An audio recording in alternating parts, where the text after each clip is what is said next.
జాతీయవాద జర్నలిజానికి అసలైన వేదిక నేషనలిస్ట్ హబ్ ని సబ్స్క్రైబ్ చేసుకోండి. నోటిఫికేషన్స్ కోసం బెల్ ఐకాన్ పై క్లిక్ చేయండి. త్రిశూర్లో బీజేపీ 9.6% హయ్యర్ ఓట్స్ తీసుకుంది. అండ్ తిరువనంతపురంలో శశి థరూర్కి ఫుల్ కాంపిటీషన్ ఇచ్చి బీజేపీ 4% ఓట్ షేర్ పెంచుకుంది.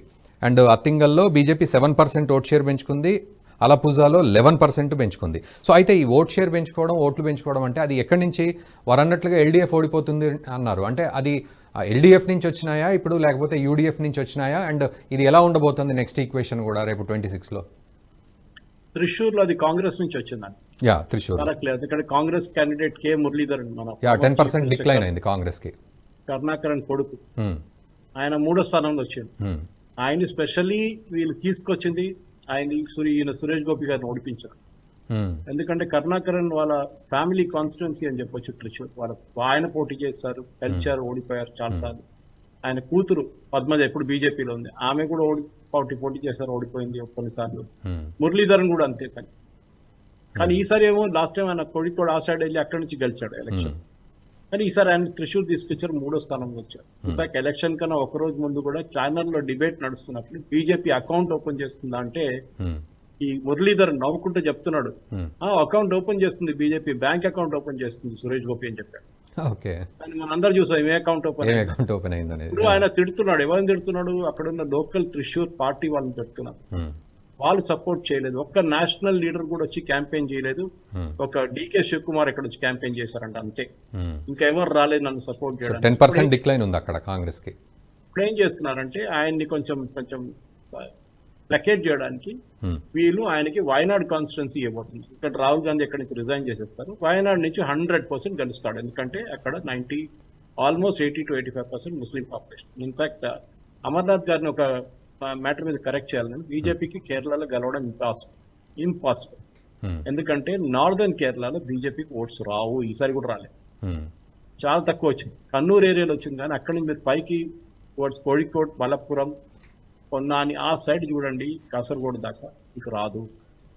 ఏ ఉల్టా నిలబడినా కూడా రాదు. ఎందుకంటే అక్కడ కట్టర్ యాంటీ హిందూ సెంటిమెంట్ ఉంది, especially among the Muslim community. చాలా ఎక్కువ, వాళ్ళు వెయ్యరు ఓటు.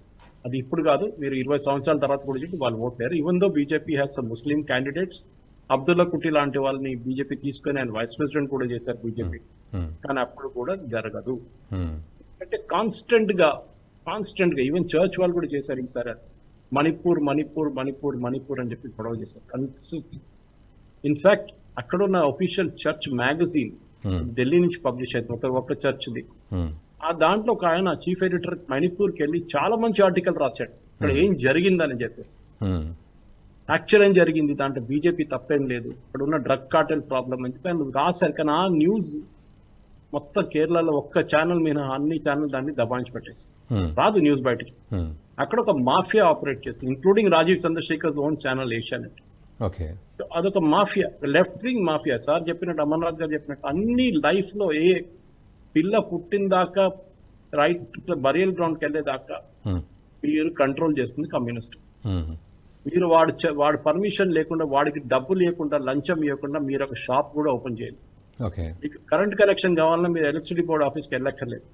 కమ్యూనిస్ట్ పార్టీ లోకల్ సెక్రటరీకి డబ్బులు ఇచ్చి లంచం ఇచ్చేస్తే నెక్స్ట్ డే విత్ ఇన్ గంటలు మీకు కరెంట్ వచ్చేస్తుంది. లేకుంటే వాడు ఇవ్వకపోతే వాడు మీకు సంవత్సరానికి కూడా కరెంట్ సప్లై రాదు. ఇదే అక్కడ ఉన్న పరిస్థితి. మనం హైదరాబాద్ లో కూర్చొని తెలంగాణ, ఆంధ్రప్రదేశ్ లో వీఆర్ ఎంజాయింగ్ లైఫ్, మనకి అస్సలు ప్రాబ్లం లేదు హిందువులు అని కాదు, ఈవెన్ నార్మల్ పీపుల్. కానీ కేరళలో మీరు ఒక ఇండస్ట్రీ స్టార్ట్ చేయండి, నెక్స్ట్ డే కమ్యూనిస్ట్ వాళ్ళకి లంచం ఇవ్వకపోతే వాళ్ళు బంద్ చేసి పడేస్తారు. కాంగ్రెస్ వాళ్ళు కూడా తక్కువ కాదు, వాళ్ళు ఉన్న టైంలో వాళ్ళ ట్రేడ్ యూనియన్ ఆడుకుంటారు, వీళ్ళు ఉన్న టైంలో వీళ్ళ trade. Right down to the police force. Police లో ఇప్పుడున్న కేరళ పోలీసులు ఉన్న ఆల్మోస్ట్ 55% మంది, 60 దాకా చెప్తున్నారు, are original DYFI SFI members. వాళ్ళని ఎగ్జామ్ లో కాపీ కొట్టనిచ్చి, ఎట్లా ఇరికిచ్చి, ఇంటర్వ్యూలో పెద్ద పెద్ద మార్కులు ఇచ్చి వాళ్ళని సెలెక్ట్ చేయించారు. 2 సంవత్సరాల ముందు కేరళలో ఒక ఎంక్వైరీ జరిగింది, ఒక క్వశ్చన్ పేపర్ లీక్ అయితే తెలిసింది ఏంటంటే, కేరళ పోలీస్ సెలక్షన్ కొన్ని క్వశ్చన్ పేపర్ రాసింది కమ్యూనిస్ట్ పార్టీ వాళ్ళ స్టూడెంట్స్ యూనియన్ ఆఫీస్ లో కూర్చొని రాశారు. పేపర్ బయటికి తీసుకెళ్లి స్టూడెంట్ యూనియన్ ఆఫీస్ లో కూర్చొని రాశారు. ఎవరు హెల్ప్ చేశారు? ఇన్విజిలేటర్స్ ఎవరు? కమ్యూనిస్ట్ వాళ్ళు. వీళ్ళందరూ ఒక ఈకో సిస్టమ్ కంప్లీట్. అక్కడ మీరు ఒక హిందుత్వ అని చెప్పి తిరిగిన అనుకోండి, మీకు పాసింగ్ మార్క్ కూడా రాకుండా కాలేజెస్.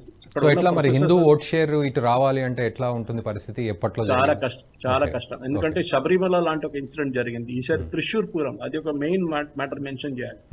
త్రిశూర్పురం అని చెప్పి పెద్ద ఒక ఫెస్టివల్ ఉంది మాది. ఇప్పుడు మొన్ననే ఒక నెల ముందు జరిగింది.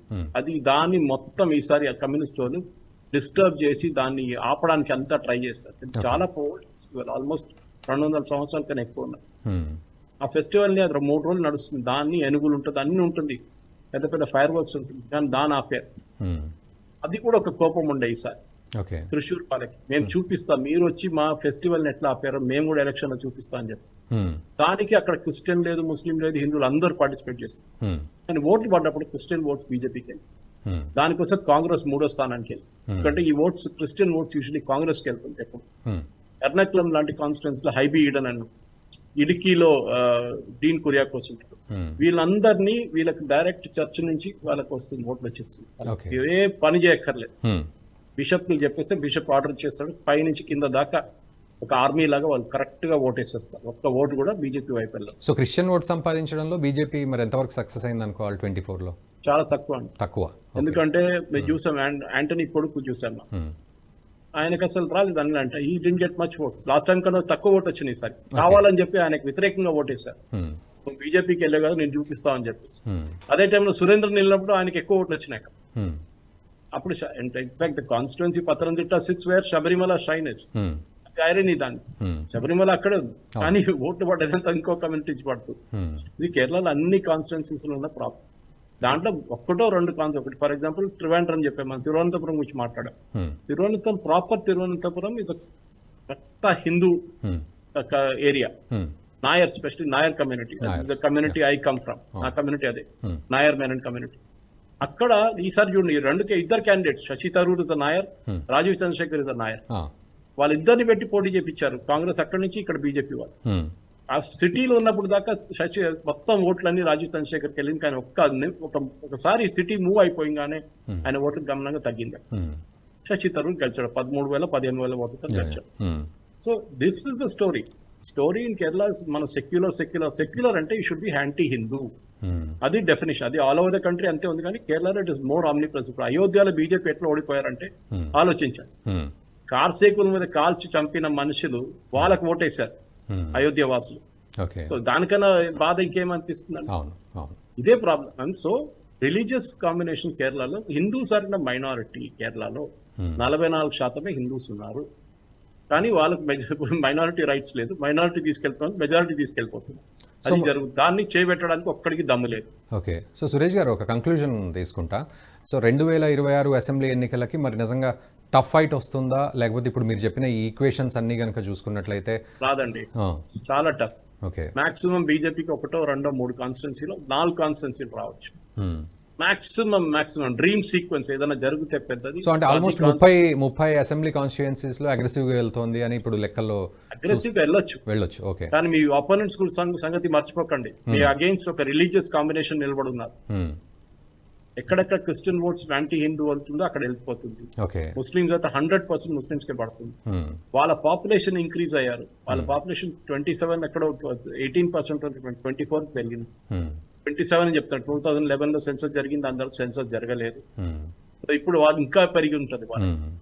We can make out the reason for that by looking at the 10+2 admission. కేరళలో 10th అయిన తర్వాత +2 కి అడ్మిషన్ తీసుకోవడానికి కాలేజెస్ ఉంటాయి. అక్కడ +2 సిస్టమ్. అక్కడ మలబార్ ఏరియాలో సీట్స్ తక్కువ పడుతుందంట. అది ఎట్లా పడుతుందండి సీట్లు తక్కువ? పిల్లలకి అడ్మిషన్ దొరకట్లేదు అంటే number of students of increase, ఎందుకంటే దర్ పాపులేషన్ హెస్ ఇంక్రీజ్.